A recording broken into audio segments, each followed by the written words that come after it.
Good morning. Today I'm presenting you with the Primer 1 genre presentation on wisdom literature. It's Proverbs 29, 9 through 12 is my text. I have chosen to write about this because I found it interesting that it was a collection of sayings that formed a unified literary structure. It's been often said that in the book of Proverbs, these are all individual sayings. There's not really a whole lot of connecting going on between the sayings. So in my demonstration, I'm going to show that there is such a thing as unified literary structures throughout the book of Proverbs. They serve as sub-teachings of the overall teachings that is in the book of Proverbs. So in this case, one can say that the overall teaching of Proverbs is to follow the path of either wisdom or folly and what its consequences are. That is an overall teaching. There are other teachings, I guess, or maybe different phrases. I would say there's also the teaching of choosing the path of the righteous or the wicked, which has a lot to do with wisdom and folly.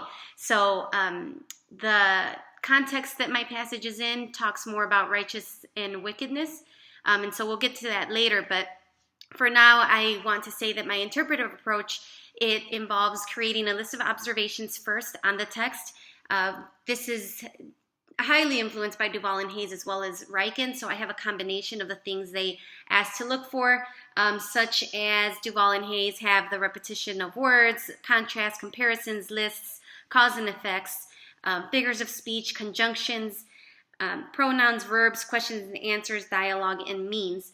And then you have Leland Ryken, who also tells us to look for those types of things, but probably stays more on the area of literary features, whereas Duvall and Hayes go into background information and that as well, which I will also do. So I'm going for a more holistic approach, combining both of their methodologies. One of the things that Ryken's teachings really helped me in my passage was the parallelism. He talks about how there are three. There's synonymous parallelism, in which the second line restates the same truth as the first one in a similar way. Antithetic parallelism, in which the second line states the truth of the first line in a contrasting way. And synthetic or growing parallelism, in which the second line adds to the first line or completes it. In my demonstration, you will see that it is a collection of three antithetic parallelisms, which is what creates the unified structure. So I will show that later. For right now, as I was saying, I will be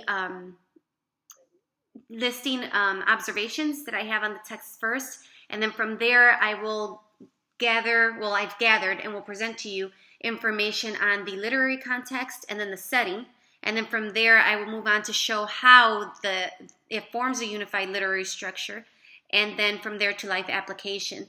Again, I am deeply indebted to Duvall and Hayes and Ryken. What I have done is kind of a combination of the things that they teach us to do. So we will start with just an explanation of what wisdom literature is.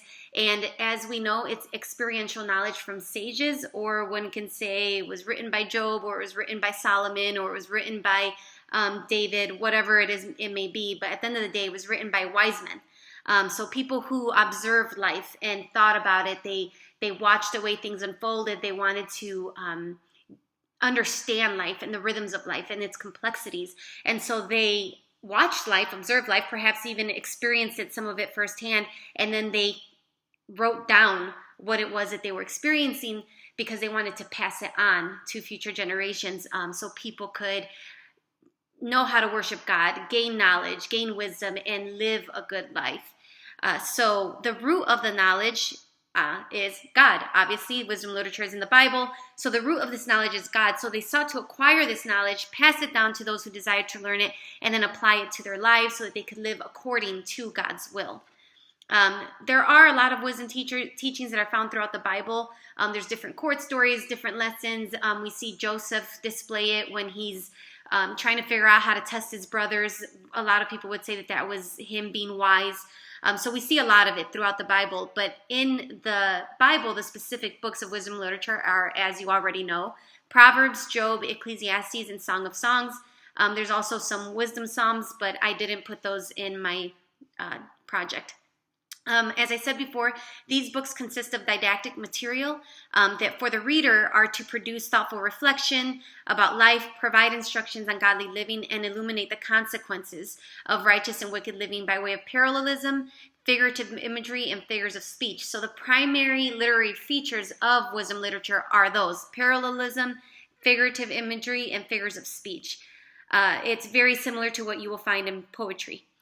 The unifying themes found throughout the books are the fear of the Lord, insufficiency of human wisdom, because there is a difference between divine wisdom and human wisdom.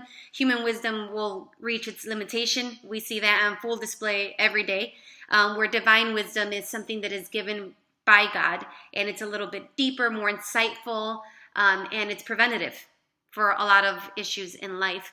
Another theme is true worship of God as well.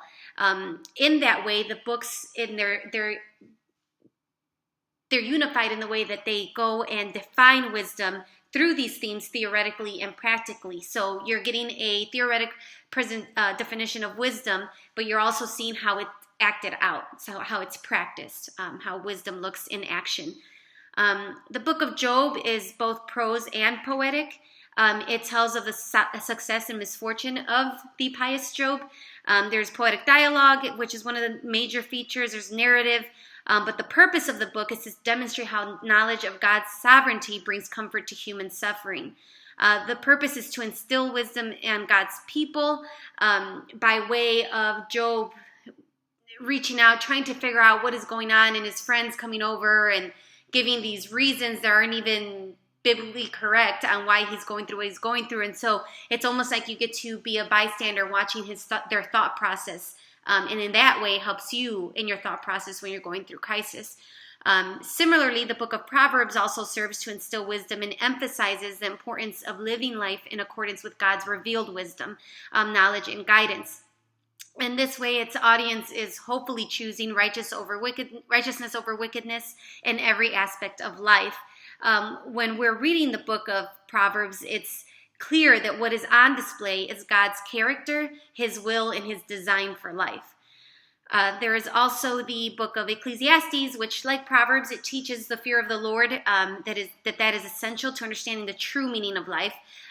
There's only when you know what the fear of the Lord is, and only when you experience life with the Creator do you really get to understand what really matters in life. And this is why he can sound cynical, but he's pushing a point. He's done everything. He's partied. He's made money. He's been married. He's done it all, but none of those things have fulfilled him like knowing the Creator. So his primary concern there is to know that it requires God's wisdom and knowledge in order to make the most out of life. Song of Songs entails the unfolding love story of two Israelites who anticipate their union, and therefore reveals the kind of celebration of love God designs for humans to have. While these books vary in presentation, each book does define wisdom and simultaneously advocates its value and benefit for those who live according to the way that it defines wisdom. The wisdom books are not often talked about in church services, except for Psalms, probably because when we're all suffering, we read a Psalm or two and feel better. But much could be said about wisdom literature. Much could be said, I think, if we actually studied it a little bit more and presented it more at church, we would have a better life socially, relationally, and emotionally. So I guess that's why now you know why I picked wisdom literature. Anyway, what follows next in this presentation is a brief history of interpretation, just to see how far wisdom literature has come from its beginnings when it was first interpreted up until about now. I just have brief tidbits on everything. So I obviously for space in our project and in our presentation, I can't include every single detail. So what I did was just went through it and got the main big pieces of wisdom literature that show its progress. So it is necessary to say that the most common interpretive method for wisdom literature was the allegorical method, and that was more early on. Today, probably one of the books that still carries that weight is Song of Songs. There's still a lot of Jewish rabbis that believe that Song of Songs is just allegory due to its descriptions of anticipated love.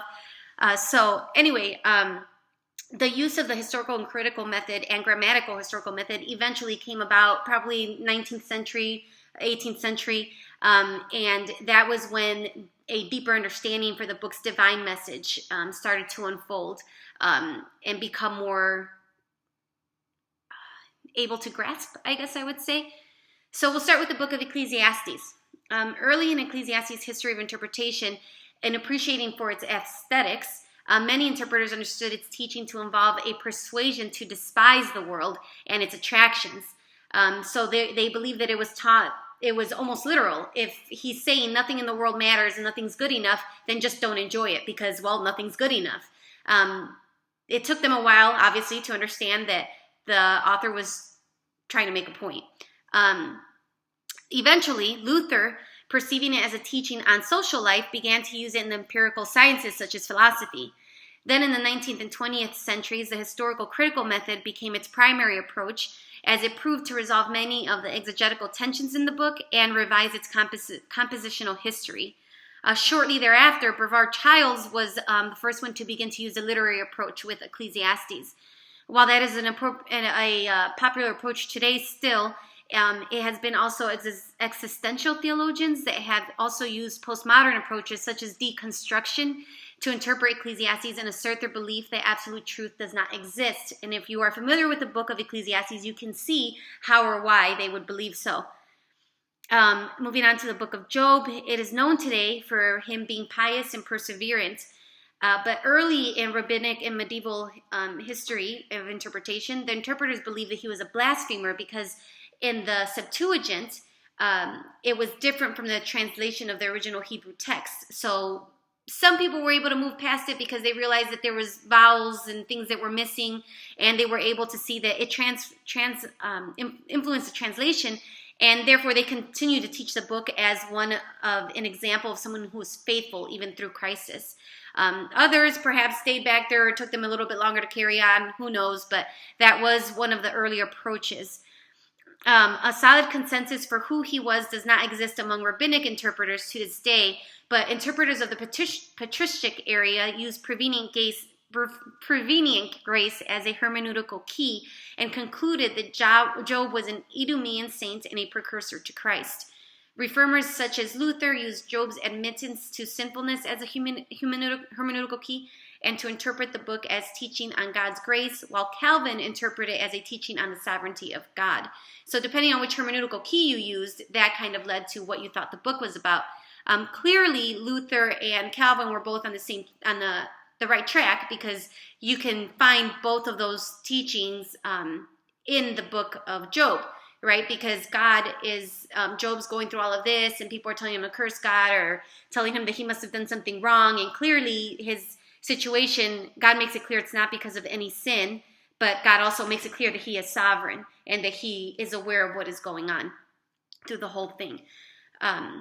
Moving on to the book of Proverbs, the earliest proof of interpretation found in for the book of Proverbs is found in the rabbinic interpretation in the Midrash, and it's a commentary on, obviously, on this Hebrew scriptures. So it's the Midrash Mishlei, and that's the earliest proof we have of any interpretation that went on.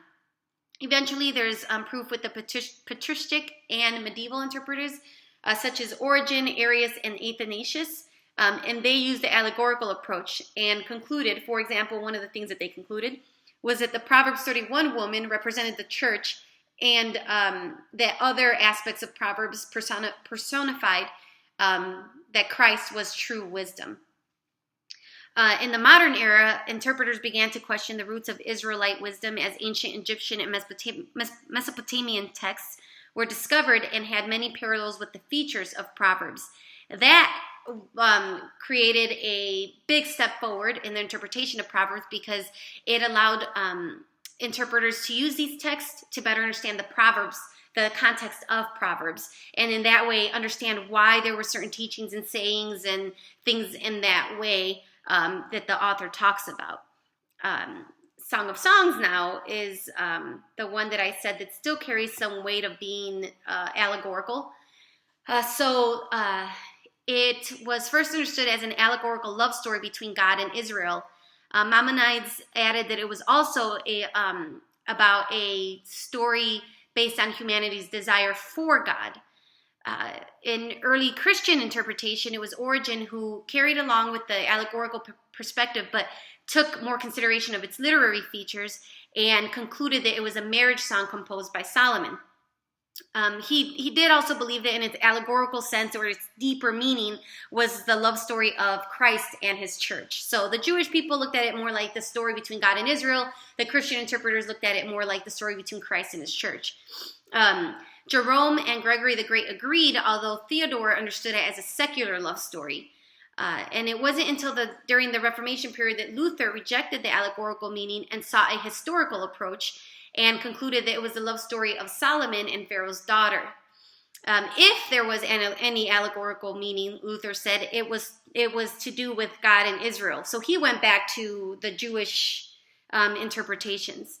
By the 16th and 17th centuries, even though the allegorical approach remained, Erasmus began to use the grammatical historical approach. Consequently, by the medieval period, interpreters became more concerned with the historical background of the book. Due to those findings, today many have accepted the view that the story is about two Israelites who are in love and are celebrating their God-intended union. A popular approach now, today, for wisdom literature in general is by way of literary criticism. Obviously, this is what this class has been about. And so the literary features are given special attention. And it is the way to better understand these books. Obviously, we have to do that with all of the biblical genres, right? We're always looking for literary features, but wisdom literature, because it has so much figurative imagery and figures of speech, and their structure involves a lot of poetry and parallelism, then in wisdom literature, you do it a little bit more.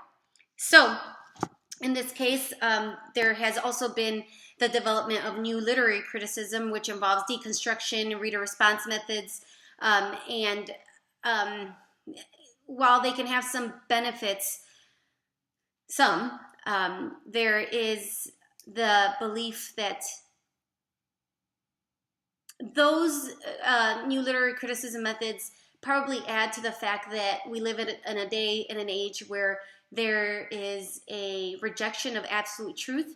So deconstruction and even reader response methods almost support that belief, which is unfortunate for many people, because then they don't get to live life the way God intended it to. However, if you take a solid literary approach that honors divine inspiration of the Bible and allows a text to speak for itself, and therefore proves that the author intended meaning can be found, then you make great progress in understanding the true meaning of the books.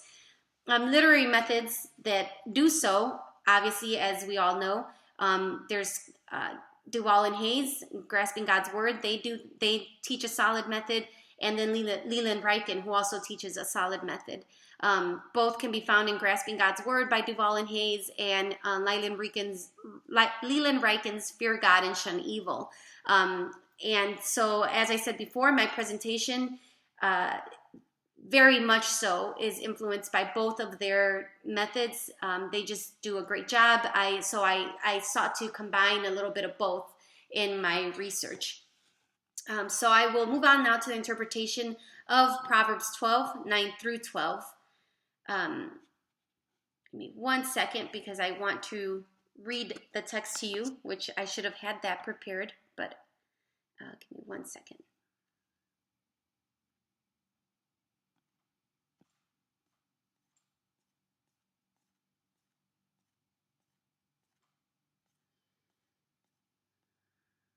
All right. Proverbs 12, 9 through 12 says, "Better to be lowly and have a servant than to play the great man and lack bread. Whoever is righteous has regard for the life of his beast, but the mercy of the wicked is cruel.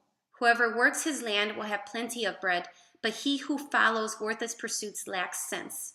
Whoever is wicked covets the spoil of evildoers, but the root of the righteous bears fruit."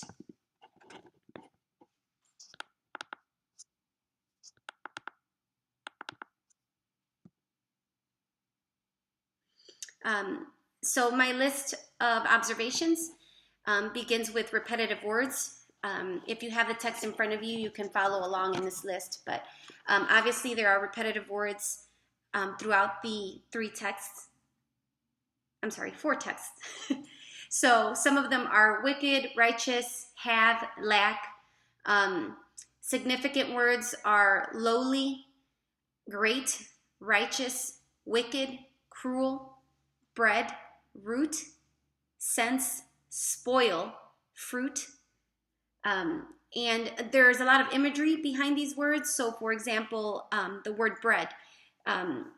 It was a staple in the biblical diet and was often a representative of food in general, but also a metaphor of God's providence throughout salvation history. Whether he gave it as a gift of physical sustenance or through his son, Jesus Christ, to symbolize his provisions for humanity's spiritual needs, it was spoken of as a basic necessity for humanity.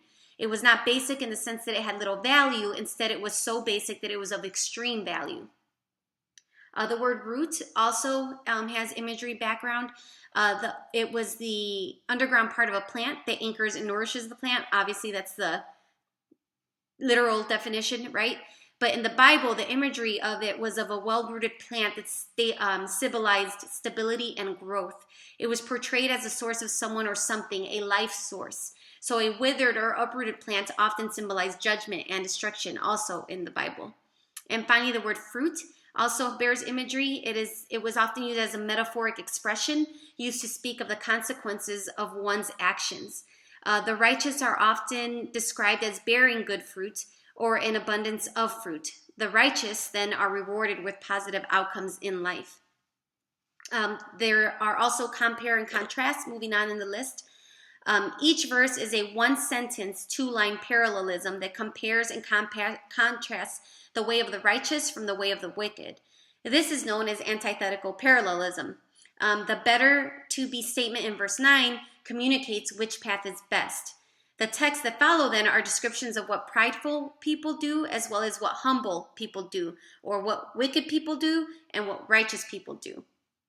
There are no lists are included in these four texts. There are causes and effects. In verse 9, the one who plays to be a great man lacks bread. And then in verse 11, the one who works has plenty of bread. Figures of speech, as we said before, in verse 12b, root of the righteous bears fruit is a metaphor. There are conjunctions in verses 9 and 10 and 12 with the words and but, and we both know that those words unite sentences, and even the compare and contrast, they bring unity to that. There are verbs such as works, follows, covets, and bears. There are pronouns, his, and, whoever, he, okay? And then we'll identify parallelisms. And so, as previously mentioned, each text, 9 through 12, are one-sentence, two-line units that make up antithetic parallelisms. And they serve to show the contrast of the characteristics of the righteous from the wicked, as well as the consequences of their actions. These parallelisms together form a small unit or a collection within a larger passage that is common in wisdom literature.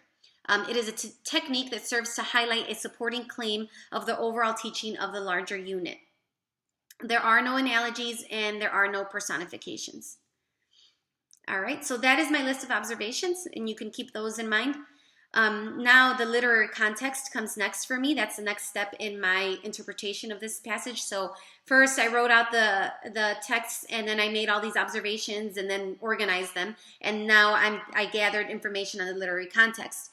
So as we said before, Proverbs is believed to have been written by Solomon during the early monarchy.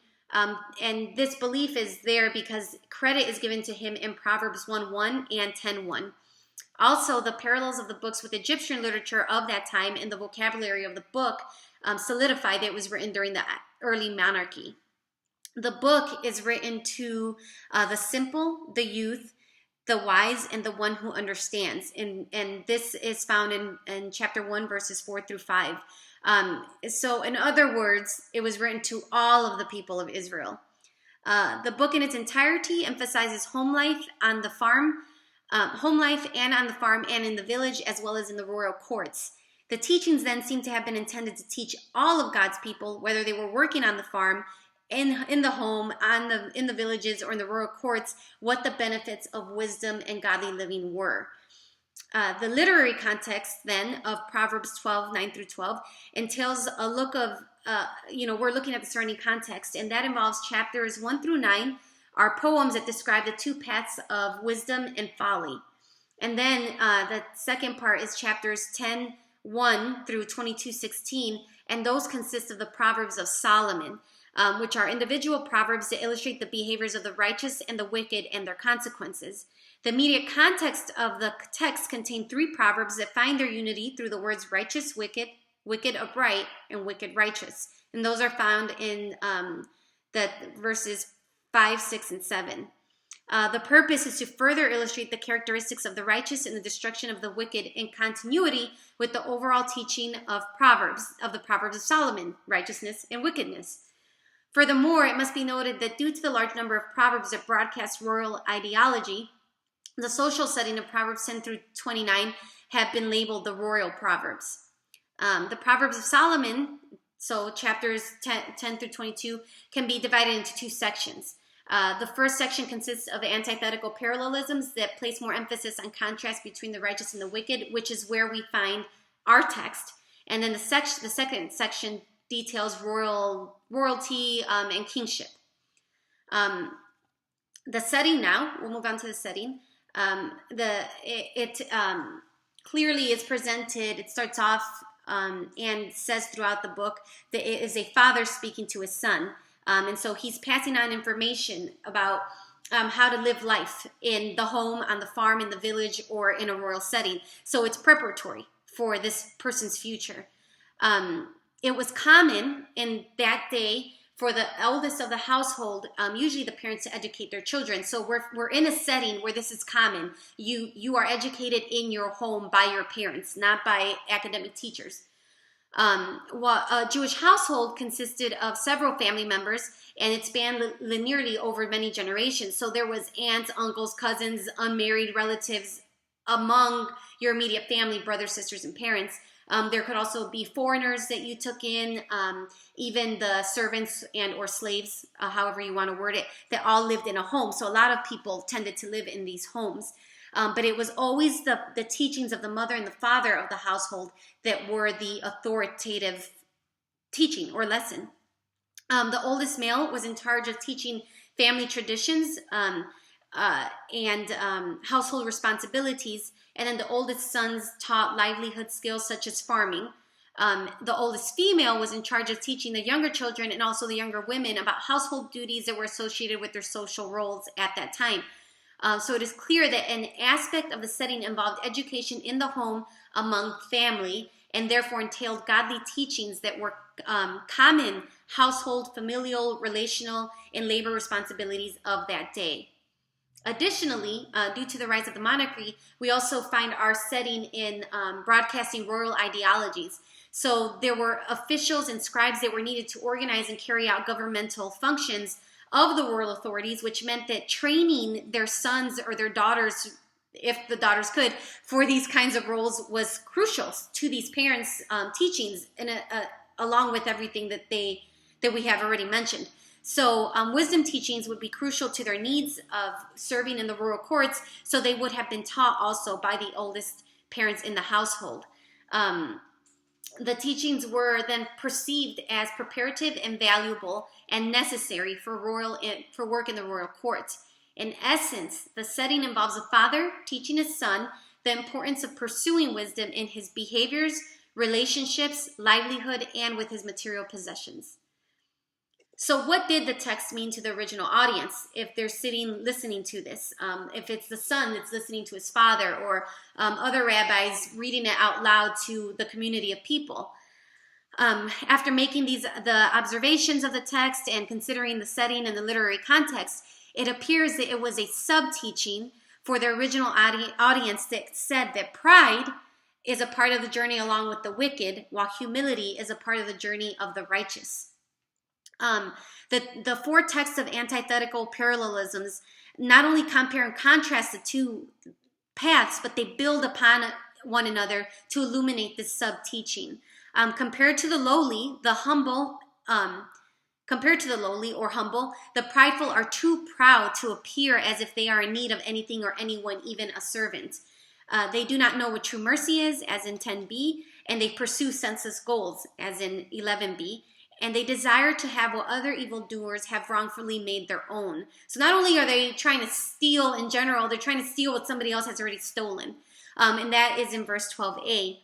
The righteous ones, or the lowly ones, on the contrary, are not so prideful that they would go without a servant to help them in their labor, because at that time, the servants didn't just do all the work. They helped. They were assistants to the people who already worked in their fields and in their homes. The servants helped them as well, so it wasn't just a maid. And they share care for their animals, so they show compassion for other creation than just humans. And they work their fields. They have no problem being outside and getting dirty and planting stuff and whatever it is that people do in the farms. The repetitive words of wicked, righteous, and whoever throughout the three texts make it clear that the author was speaking again to all of the Israelites.